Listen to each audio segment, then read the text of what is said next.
오늘 누가복음 1장 68절로 75절 말씀까지 본문으로 해서 그 백성을 돌보시는 하나님이라는 제목으로 함께 은혜를 나누기를 원합니다.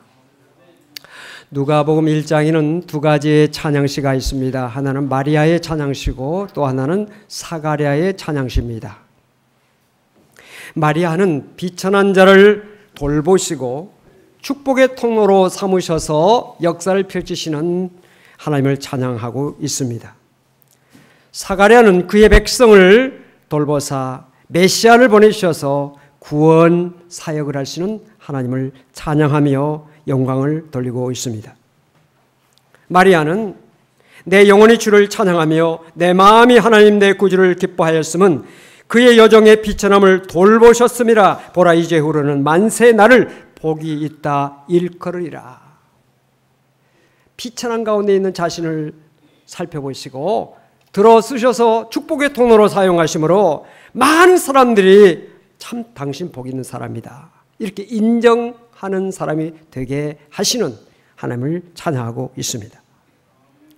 사가랴는 찬송하리로다 주 이스라엘의 하나님이여 그 백성을 돌보사 성량하시며 우리를 위하여 구원의 뿔을 그 종 다윗의 집에 일으키셨으니 이것은 주께서 예로부터 거룩한 선지자의 입으로 말씀하신 바와 같이 우리 원수에게서와 우리를 미워하는 모든 자의 손에서 구원하시는 일이라. 그의 백성을 돌보셔서 구원자 메시아를 보내사 그의 백성을 속량하시는 구원하시는 하나님의 그 역사를 소망하면서 찬양하고 있습니다. 사가랴는 제사장인데 나이가 많을 때까지 자식을 얻지 못했습니다. 그러다가 말년에 굉장히 나이가 많은데 자기 부인의 나이도 너무 많은데 하나님의 축복으로 자녀를 낳게 됩니다. 그러나 그 늦게 아주 말년에 얻을 수 없는 그 아이를 낳고 나서 얼마나 기뻤겠습니까? 그런데 그의 찬양시에는 그 아들에 대한 내용이 거의 나와 있지 않습니다. 오직 메시아로 오실 예수 그리스도 그를 바라보며 찬양하고 있습니다. 사가랴는 아들을 주신다고 하는 천사의 말을 믿지 못하고 있다가 6달 동안 벙어리로 지내는 벌을 받게 됩니다. 6개월 동안 말을 하지 못하고 지냈으니 얼마나 불편하겠습니까? 하고 싶은 말이 너무 많았을 것입니다. 6개월이 지나서 첫 번째 말을 하게 됐을 때 무슨 말을 했겠습니까? 그동안 너무 답답했다. 아유 이제 살 것 같다. 그 말 했을까요? 아닙니다. 그가 하는 말이 64절에 나오는데 입이 곧 열리고 혀가 풀리며 말을 하여 하나님을 찬송하니. 여러분의 첫 번째 입에서 나오는 말이 하나님께 감사하며 하나님께 찬양하며 하나님께 기도하는 언어가 여러분들 입술에서 나올 수 있기를 바랍니다. 뭐 아침에 일어나서 잘 잤다 뭐 이 말보다도 하나님 좋은 날 주셔서 건강 주셔서 감사합니다 이렇게 찬양하면서 시작하면 얼마나 좋습니까? 아름다운 말, 사람을 살리는 말이 있습니다. 2011년 일본의 쓰나미 우리가 너무나 잘 알고 있는 큰 사건이죠. 사고죠. 경보가 내려진 마을에 차량들이 황급하게 대피하고 있었습니다. 고지대로 대피하세요. 고지대로 대피하세요. 사이렌을 울리면서 주민들에게 대피하라고 하는 방송을 하던 동사무소 직원 25세 엔도 미키. 쓰나미가 코앞에 닥쳐오는 그 순간까지도 마이크를 놓지 않고 끝까지 방송했습니다. 그녀의 방송을 듣고 많은 사람들이 목숨을 건졌습니다. 쓰나미가 지나간다 자리, 그녀가 방송하던 그 동사무소 건물은 폐허가 됐습니다. 당사자 미키 씨는 물살에 휩쓸려 실종됐습니다. 그녀의 방송을 듣고 목숨을 구한 사람들은 이 세상에서 가장 아름다운 말로 가장 축복된 말로 그녀의 목소리를 평생 기억하며 살 것입니다. 여러분의 처음의 언어가 무엇인가? 무엇이 될까? 여러분의 마지막의 언어가 무엇이 되기를 원하십니까? 여러분의 마지막 언어도 하나님께 감사하며 하나님께 찬양하며 기도하는 언어가 될 수 있기를 주름으로 축원합니다. 사가랴는 닫혔던 그의 입술이 열리자마자 무엇보다도 하나님을 찬양했습니다. 무엇을 찬양했을까요? 그 백성을 돌보시고 속량하심을 찬양했습니다. 68절에 찬송하리로다 주 이스라엘의 하나님이여 그 백성을 돌보사 속량하시며. 하나님의 구원의 역사는 언제나 하나님의 돌보심으로 시작이 됩니다. 구약에서 하나님의 구원의 역사에 대한 원형이라고 말할 수 있는 출애굽 역사도 하나님의 돌보심으로부터 시작이 됩니다. 출애굽기 2장 23절로 25절을 보면 여러 해 후에 애굽 왕은 죽었고 이스라엘 자손은 고된 노동으로 말미암아 탄식하며 부르짖으니 그 고된 노동으로 말미암아 부르짖는 소리가 하나님께 상달된지라 하나님이 그들의 고통 소리를 들으시고 하나님이 아브라함과 이삭과 야곱에게 세우신 그 언약을 기억하사 하나님이 이스라엘 자손을 돌보셨고 하나님이 그들을 기억하셨더라. 거기 보니까 들으시고 기억하사 돌보셨다, 기억하셨다. 개역성경에는 권념하셨다, 살피셨다, 이런 의미죠. 하나님이 그의 백성의 고통의 소리를 들으시고 그들을 돌보심으로 출애굽의 역사를 일으키셨다는 사실입니다. 오늘도 여러분들의 정말 어려운 형편을 주님께서 돌보시고 살피시고 도우시는 역사가 있게 되시기를 바랍니다. 이스라엘 백성들이 죄와 사망에 빠져서 멸망당할 수 없고 밖에 없고 이 땅에 많은 사람들이 죄로 말미암아 멸망당할 수밖에 없는 것을 보신 우리 하나님께서 독생자 예수 그리스도를 이 땅에 보내사 우리의 죄와 허물을 대신 지시게 하시고 우리를 구원해 주셨다는 사실을, 오늘 우리가 예수 믿게 된 것도 하나님의 크신 은혜라는 사실을 믿으시길 바랍니다. 이 돌보다라고 하는 말은 마태복음 25장 35절과 36절에도 나옵니다. 내가 줄일 때 너희가 먹을 것을 주었고 목마를 때 마시게 하였고 나그네 되었을 때 영접하였고 헐벗었을 때 옷을 입혔고 병들었을 때 돌보았고 옥에 갇혔을 때 와서 보았느니라. 먹이고 마시게 하고 입혀주고 영접하고 찾아가지고 형편을 살피는 것이 돌보는 거예요. 우리 하나님 오늘도 우리를 돌보신다는 사실을 믿으시기 바랍니다. 헐벗고 병들고 옥에 갇혔다고 하는 것은 인간에게 있어서 가장 힘들고 고통스럽고 슬픈 상태를 의미합니다.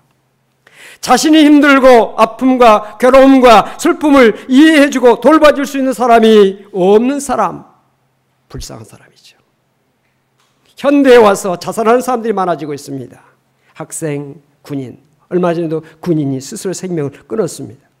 연예인, 정치인, 기업인, 직장인, 주부, 노인, 모든 계층을 망라해서 많은 사람들이 자살합니다. 그들이 자살의 길을 선택한 이유 가운데 가장 큰 것은 자기의 고민을 알아주고 들어줄 사람이 없기 때문입니다. 만약 그들에게 진정으로 그들의 고민을 들어주고 알아줄 수 있는 사람이 있었다면, 그들을 잘 돌봐주는 사람이 있었다면 극단적인 그런 선택을 하지는 않았을 것입니다. 예수님은 당시 사람들이 무관심하고 멸시하며 왕따 시켰던 사람들을 친히 찾아가셔서 그들의 문제를 해결해 주셨습니다. 요한복음 4장을 보면 예수님께서는 아무도 물을 깃지 않는 뜨거운 정오의 시간에 홀로 물가에 와서 물을 깃고 있던 사마리아 여인을 찾아가셨습니다. 그녀는 5 남편을 두었던 여자예요. 지금 살고 있는 남자도 자기 남편이 아닌 사람이었습니다. 당시 윤리도덕적으로 타락했던 사마리아 사람들조차도 그 여인을 멸시했습니다. 그러나 예수님은 그 여인을 친히 사마리아까지 찾아가셔서 그녀를 만나주시고 그녀와 대화를 하시고 그녀에게 영원히 목마르지 않는 생수를 주심으로 새로운 인생을 살게 하셨습니다. 누가복음 19장을 보면 여리고성의 세리장 삭개오가 나옵니다. 삭개오는 당시 이스라엘 사람들이 가장 싫어하는 세리였습니다. 그것도 우두머리 세리장이었습니다. 동족의 고혈을 빠는 매국노로 모든 사람들이 멸시했습니다. 그러나 예수님은 그 사람의 집에까지 찾아가셔서 그와 뿐만 아니라 그의 동료들과 함께 식사하시면서 그를 아브라함의 자손으로 인정해 주심으로 자기의 재산 절반을 가난한 사람들에게 주는 새로운 인생으로 출발하는 그런 기회를 그 사람에게 주었던 것을 볼 수가 있습니다. 요한복음 5장을 보면 예루살렘 양문 곁에 베데스다라고 하는 못이 있는데 그 물이 가끔 움직이는데 그 움직일 때 먼저 들어가는 사람은 어떤 병에 걸려도 낫는다고 하는 그런 전설 때문에 그 목가에 많은 사람들이 모여 있었습니다. 거기에 38년 된 병자가 있었습니다. 그런 날마다 목가에 있었지만 아무도 그를 못에 넣어줄 사람이 없는 외로운 사람이었습니다. 예수님은 그 외로운 사람을 찾아가셔서 내가 낫기를 원하느냐 하시면서 그와 대화하시고 그의 병을 고쳐주셨습니다. 이것이 돌보심의 은혜오시다. 작물은 농부의 발자국 소리를 듣고 자란다고 하는 말이 있죠. 농부가 밭에나 논에 가서 작물이 자라는 모습을 보면서 병이 있으면 약을 쳐주고 잡초가 나 있으면 김을 매주고 물이 없으면 물을 대주고 물이 너무 많은 물을 빼주고 돌보는 것입니다. 그런 돌봄을 통해서 작물들이 잘 자랄 수가 있는 것입니다. 하나님은 우리를 돌보시는 하나님. 하나님은 우리를 기르시는 목자예요. 우리는 그의 기르시는 양임을 믿으시 바랍니다. 하나님이 우리를 기르시는데, 하나님이 우리를 돌보시는데 부족함이 뭐가 있습니까? 여호와는 나의 목자시니 내게 부족함이 없도다.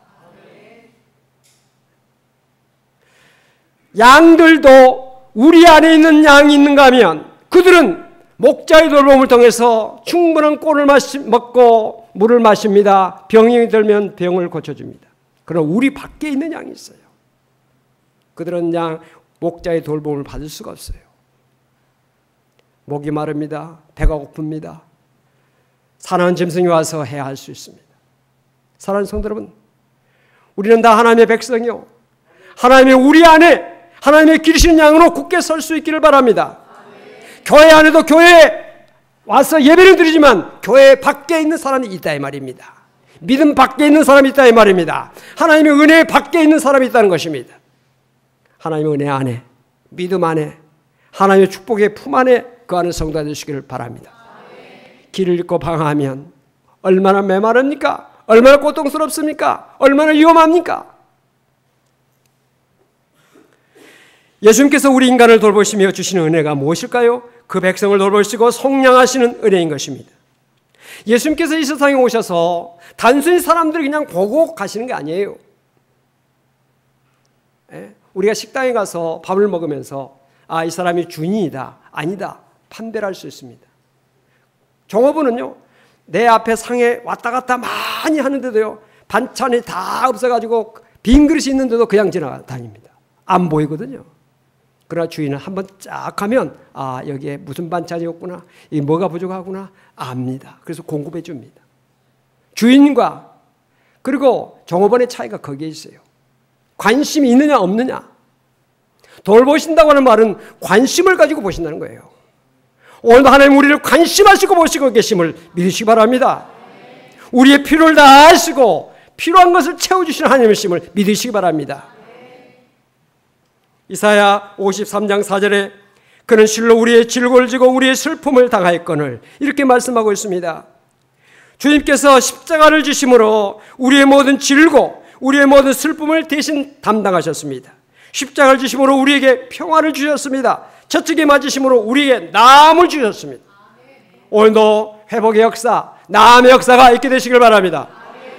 예수님이 나를 위해서 십자가에 달려 죽으셨다. 채찍이 맞으심으로 나의 병을 낫게 하시고 내 마음에 우울증을 몰아주시고 두려움을 몰아주시고 근심 걱정 염려를 몰아주시고 우리의 마음속에 평강과 기쁨을 주시는 주님이심을 믿으시길 바랍니다. 십자가를 믿는다고 하는 무엇입니까?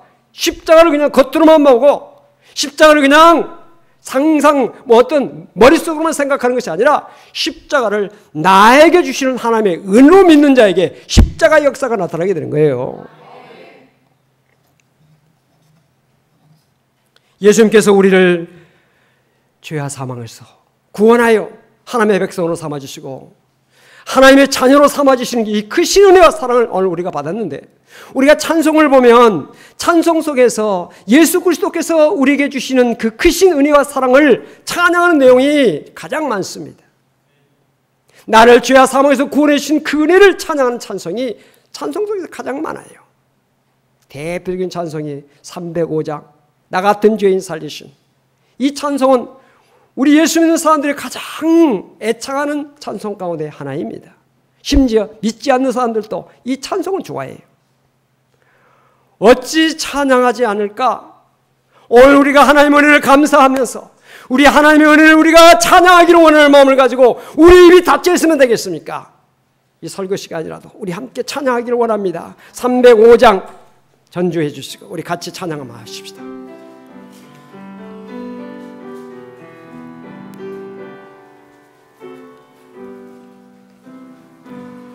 나 같은 죄를 살리신 주의 놀라워 잃었던 생명 찾았고 광명으로 얻었네. 큰 죄악에서 건지신 주의 고마워. 나 처음 믿은 그 시간 귀하고 귀하다. 이제껏 내가 산 것도 주님의 은혜라. 또 나를 장차 본향해 인도해 주시리. 거기서 우리 영원히 주님의 은혜로 해처럼 밝게 살면서 주 찬양하리. 이제껏 내가 산 것도 이제껏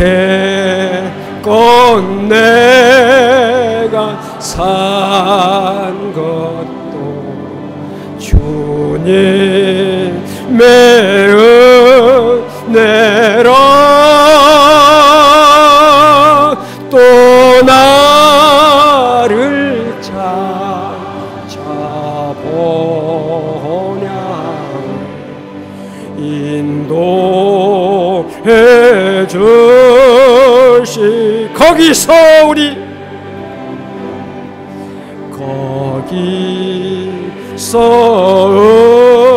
우리 영원히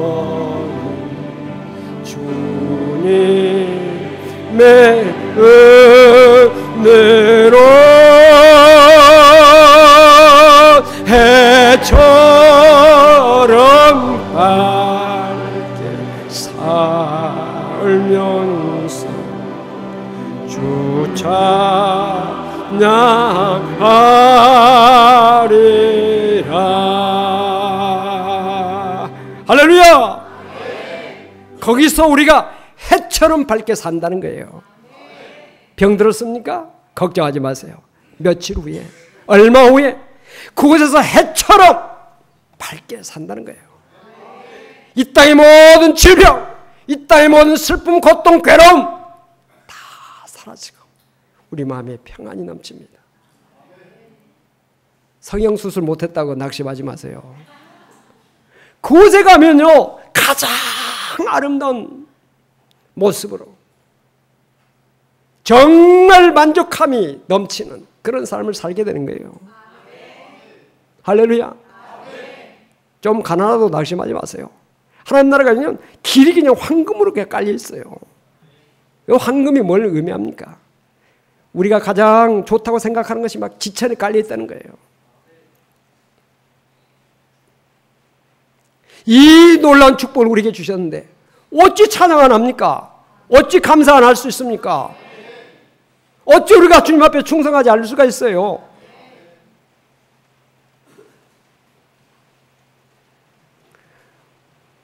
세상에 넓은 길 있고 좁은 길 있잖아요. 넓은 길을 많은 사람들이 그 길을 가고 있는데 그 길의 결과, 그 길의 마지막, 그 길의 종착역은 어디냐? 사망, 멸망. 좁은 길이 있습니다. 오늘 비가 막 억수같이 오는데 옷 젖어가면서 비 맞아가면서 주의 전에 나온 것은 좁은 길을 여러분들이 선택하신 결과예요. 비가 좀 온다고 교회 못 온 사람들은 좁은 길로 가지 못하고 넓은 길로 가려고 하는 사람들이에요. 사랑하는 성도 여러분들, 좁은 길은 좁고 협착하다, 어렵다, 험하다. 그러나 그 길의 종착역은 생명이에요. 그 길은 축복이에요. 이걸 믿고 있기 때문에 우리가 환난, 시련, 역경, 세상에서 멸시, 천대받으면서도 심지어 순교까지 당하면서 우리가 예수를 믿고 끝까지 믿음의 길을 가고 있지 않습니까? 예수 믿다가 조금 어려움 있다고 낙심하는 사람, 천국 들어갈 자격이 없는 사람이에요. 끝까지 믿음의 길을 갈 수 있는 좁은 길이지만, 협착하지만, 험하지만 끝까지 이 길을 여러분들이 꼭 가서 영원한 천국에 이르는 성도, 하나님의 놀라운 은혜와 사랑과 축복 가운데 거할 수 있는 성도가 될 수 있기를 주님을 축원합니다. 사갈에는 구원의 뿔로 오신 예수님을 찬양했습니다. 69절로 71절까지 보니까 우리를 위하여 구원의 뿔을 그 종 다윗의 집에 일으키셨으니, 바로 다윗의 자손으로 오신 예수 그리스도를 의미하고 있죠. 이것은 주께서 예로부터 거룩한 선지자 입으로 말씀과 같이, 구약은 오실 예수 그리스도에 대한 증거잖아요. 선지자들 하는 일이 무엇입니까? 오실 예수 그리스도를 증거한 일이 선지자가 하는 일이에요. 우리 원수에게서와 우리를 미워하는 모든 자의 손에서 구원하시는 일이라. 구원자 예수 그리스도를 하나님께서 보내신 것을 찬양하고 있는 것입니다. 당시 유대인들은 로마의 압제를 받고 있었습니다. 로마의 지배를 받고 있었습니다. 어떻게 하면 독립할 수 있을까? 어떻게 하면 저 로마 정부, 우리를 고통하게 하는 저 사람들 물리칠 수 있을까? 이 생각만 했습니다. 그래서 예수님을 정치적인 메시아로, 정치적인 왕으로 세우려고 그들이 했습니다. 그러나 우리 예수님은 평화의 왕으로 자신이 오셨음을 말씀하셨습니다. 우리의 원수는 눈에 보이는 사람이 아닙니다. 또는 나라가 아닙니다. 권세가 아닙니다. 우리의 원수는 원수 사탄 마귀, 이것이 우리 원수예요. 다시 합시다. 우리의 원수는 사탄 마귀다. 우리의 원수는 사탄 마귀다. 사람이 원수가 아니에요. 말로라도 이 왼수 그렇게 하지 말라 이 말이에요. 절대로 사람은 우리가 미워하는 대상이 아니라 불쌍히 여기는 대상이 돼야 되고, 사랑하는 대상이 돼야지. 그 사람이 내게 악을 행한다, 그 사람이 악한 것이 아니라 그 속에 있는 악한 영, 사탄 마귀가 그를 주장하기 때문에, 그를 다스리고 그를 좌지우지하기 때문에 그런 결과가 오는 거예요. 여러분들 그걸 느끼잖아요. 평소에 그 사람 참 좋은 사람인데 갑자기 돌변해가지고 이상한 행동을 하는 때가 있잖아요. 그 사람답지 않는 그런 일, 막 나에게 욕을 한다든지 악을 행하든지 뭐 엄청난 일을 행할 때, 아, 저 사람은 제 모습이 아닌데, 그건 뭡니까? 악한 영이 그를 주장하기 때문에 그런 결과가 오는 거예요. 그러니까 사람은 우리의 원수가 될 수 없어요. 그 속에 역사는 마귀, 그 속에 역사는 사탄이 원수예요. 믿으시 바랍니다. 오늘날도 사탄 마귀의 뿔에 찔려서 멸망으로 가고 있는 사람들이 굉장히 많습니다. 남을 미워하고 시기하고 질투하고 남을 막 폭행하고 두려움, 마음속에 두려움과 우울증에 사로잡힌 사람들이 많습니다. 염려, 근심, 걱정 다 이 모든 것이, 하나님께서 우리 주신 것은 평안함이에요. 하나님께서 우리 주시는 사랑이에요. 하나님께서 우리에게 주시는 은혜예요. 하나님께서 우리 주시는 그 축복, 기쁨이에요. 마귀는 우리 마음의 괴로움, 번민, 고통. 사울이 마귀가 들었을 때 번민했잖아요. 여러분 근심, 염려, 걱정하고 있는 사람 있습니까? 마귀가 지금 역사하고 있다는 사실을 여러분들 아시고 예수 이름으로 물리치시기 바랍니다. 성령이 모시면 그 모든 것에 물러가게 돼 있어요. 예수 이름으로 우리에게 충만하게 모시면 그 모든 것들이 자동적으로 물러가게 돼 있어요. 예수님이 내 안에 들어오지 않고 성령이 내 안을 주장하지 못하니까 염려, 근심, 걱정, 두려움, 우울증 이런 것이 있는 거예요. 오늘 여러분들이 우리가 공기를 확 이렇게 호흡하면 이게 폐활량이 막 넓어지듯이 오늘 주 예수님을 막 호흡하시기 바랍니다. 막 영접하시기 바랍니다. 성령님을 막 호흡하시기 바랍니다. 성령이 오시옵소서. 나를 주장해 주시옵소서. 나를 다스려 주시옵소서. 하나님이 다스리시는 그 나라가 바로 천국이에요. 내 마음 천국. 성령께서 하나님께서 내 마음을 온전히 주장하면 내 마음의 천국이 이루어지게 되는 거예요. 무슨 염려, 근심, 걱정, 불안, 초조 왜 있습니까? 사탄이 역사니까. 마음의 병, 육신의 병 이것도 사탄의 역사예요. 병마이잖아. 병마. 절망과 무기력. 하나님께서 우리 주신 것은 담대함. 하나님의 능력. 오직 성령이 너에게 임하시면 너희가 권능을 받고. 우리에게 능력이 오는 것이 성령의 역사인데 우리에게 능력이 없고 무기력하고 나약해지는 것은 왜 그렇습니까? 성령이 임하지 않고 악령이 임하니까 그런 거예요. 이 모든 것들이 사탄 마귀의 뿔에 찔린 인간에게 나타난 현상입니다. 밤거리를 매며 정욕의 밤거리를 다니는 그런 사람들, 성령의 역사가 아니라 마귀 역사예요. 이 나라를 성령께서 주장하시고 성령께서 충만한 역사가 우리 모든 국민들에게 나타날 수 있길 바랍니다. 정치인들, 경제인들, 교육, 모든 사회각계의 모든 사람들이 다 성령 충만해서 거룩한 백성으로 살아지는 역사가 이 나라 이 민족에 나타날 수 있기를 바랍니다. 우리 인간의 힘으로는 영물인 마귀를 이길 수가 없습니다. 여러분 여기에 종이가 있잖아요. 이 종이는요 찢어져요. 얼마든 찢을 수 있어요. 그러나 이 종이를 철판에다 딱 대놓고 찢어봤어요. 아무리 힘이 센 사람도 찢을 수가 없어요.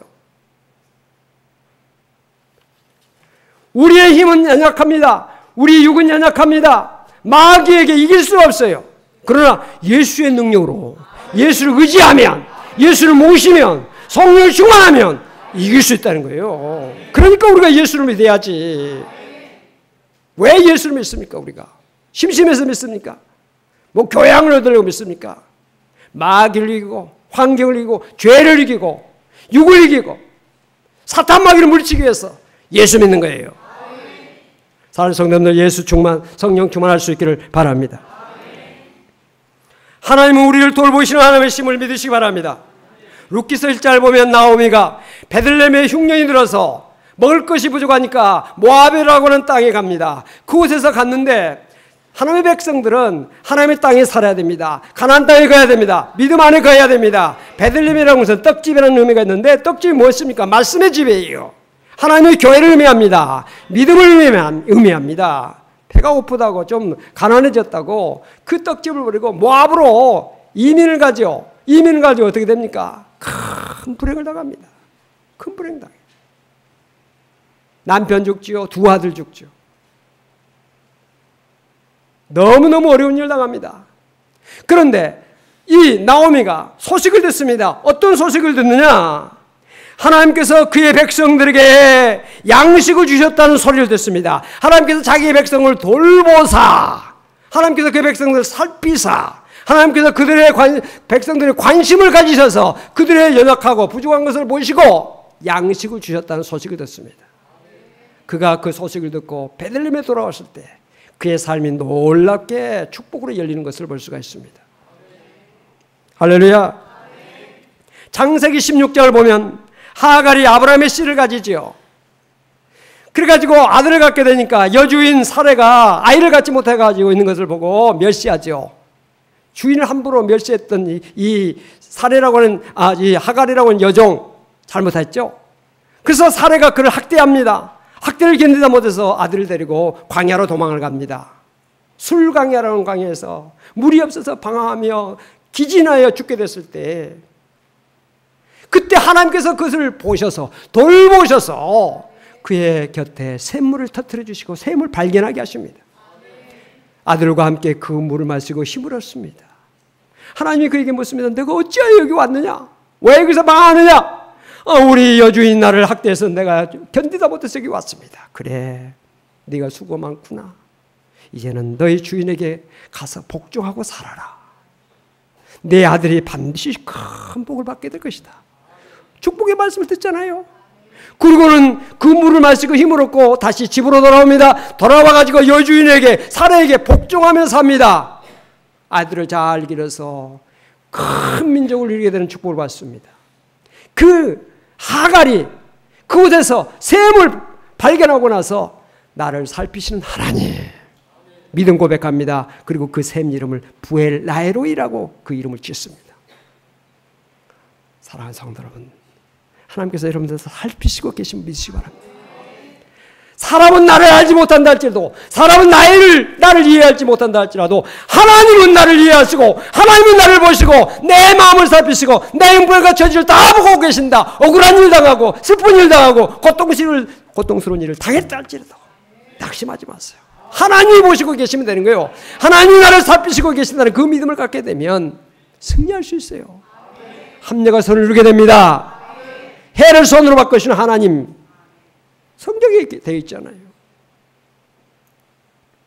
그 백성을 돌보시는 하나님에 대한 믿음을 여러분들이 가지시고 절대로 낙심하지 마세요. 절대로 슬퍼하지 마세요. 괴로워하지 마세요. 하나님을 더 가까이 하세요. 하나님을 믿으세요. 나를 돌보시는 하나님이시다. 나를 살피시는 하나님이시다. 나의 모든 형편과 처지를 보시는 하나님이시다. 절대로 하나님은 마늘의 여김을 받지 아니하시는 하나님, 공평하신 하나님, 반드시 우리에게 그래 하나님은 내가 너무나 고맙고 감사합니다. 그 찬양과 간증이 나올 수밖에 없게 해주시는 하나님이심을 믿으시기 바랍니다. 끝까지 하나님을 의지하시기 바랍니다. 끝까지 하나님을 바라보고 믿음으로 승리할 수 있기를 바랍니다. 절대로 낙심하지 마세요. 절대로 뒤돌아서지 마세요. 절대로 주저앉지 마세요. 넘어져도 하나님 쪽으로 넘어지라 이 말이에요.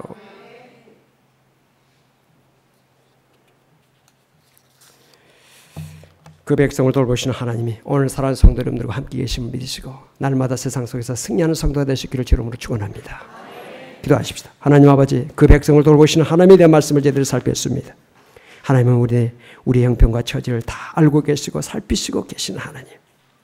내가 바다 끝에 거할지라도, 땅 끝에 있을지라도, 저 지하에 있을지라도, 산속에 있을지라도, 어느 곳에 있을지라도 하나님은 나를 살피시고 나를 돌보시고 나를 관심하고 계시는 하나님이심을 한순간도 의심하지 않고 믿고 하나님을 의지하고 하나님을 바라보며 승리해 나가는 우리 모든 성도가 되게 하여 주시옵소서. 예수 그리스도로 간절히 기도하옵나이다. 아멘.